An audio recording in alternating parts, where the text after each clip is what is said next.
আরে নয়, আরে নয়, তুমি তুমি কখন আসলে? আমি তো এই তো মাত্রই আসলাম, তোমাকে সারপ্রাইজ দেওয়ার জন্য যে ফুল নিয়ে আসছি, বুঝতে পারছো? আচ্ছা সেটা না হয় থাক, কিন্তু আমাদের বাচ্চা কেমন আছে?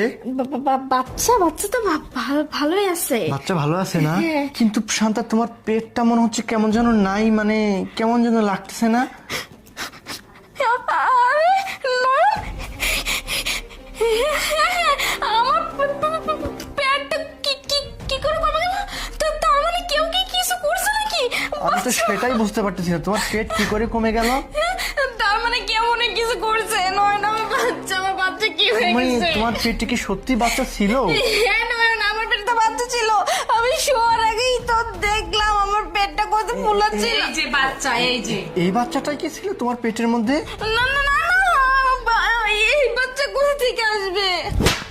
বেয়াদব, মিথ্যে কথা এখনো বলে যাচ্ছিস তুই আমাকে। বলতেছিস সেই বাচ্চা কোত্থেকে আসবে না? তুই পেটের মধ্যে বেলুন ঢুকিয়ে এতদিন যাবত আমাকে আর আমার মাকে বোকা বানিয়ে আসতেছিলি তুই। যে তোর পেটে বাচ্চা আছে, তোর পেটে যে এরকম একটা বেলুন আছে, সেটা আমার মা বুঝতে পেরে আমার মা তোর পেটের মধ্যে থেকে সুতো বেঁধে বেলুনটা বের করছে। আমি তোকে যখন সারপ্রাইজ বলে রুমের মধ্যে ঢুকতেছিলাম, তখনই এটা আমি নিজের চোখে দেখতে পেয়েছি। আর তুই এতক্ষণ কি অভিনয় দিলি? তোর বাচ্চা পেট থেকে উদাও হয়ে গেছে। এই এখনকার দিনের মানুষ কি বলদ? একজন পেট থেকে বাচ্চাকে হুট করে উদাও হয়ে যায়? হ্যাঁ না নয়ন, আসলে কি তুই দিনের পর দিন আমাকে ঠকিয়ে আসতেছিস, আমাকে, আমার পরিবারকে।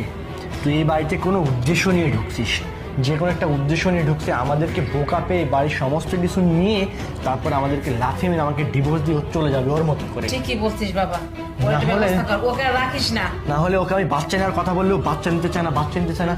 যেই বাচ্চা নেওয়ার কথা জোর করলাম, অমনি পেটের মধ্যে বেলুন ঢুকিয়ে অভিনয় শুরু করে দিচ্ছে। যা চলে যা, একটা কথা বলবি না। তুই একটা কাল সাপ, দুধ কল দিয়ে আমি কাল সাপ পুষেছি এতদিন। তুই আমাকে সামনে থেকে সবল দিয়েছিস, এবার পেছন থেকে দিবি। নয় না, আমি আমি আমি বলছি কি, আমি ভালো হয়ে যাব। হ্যাঁ ভালো তুই হবি না, তোকে আমি আর বিশ্বাস করি না।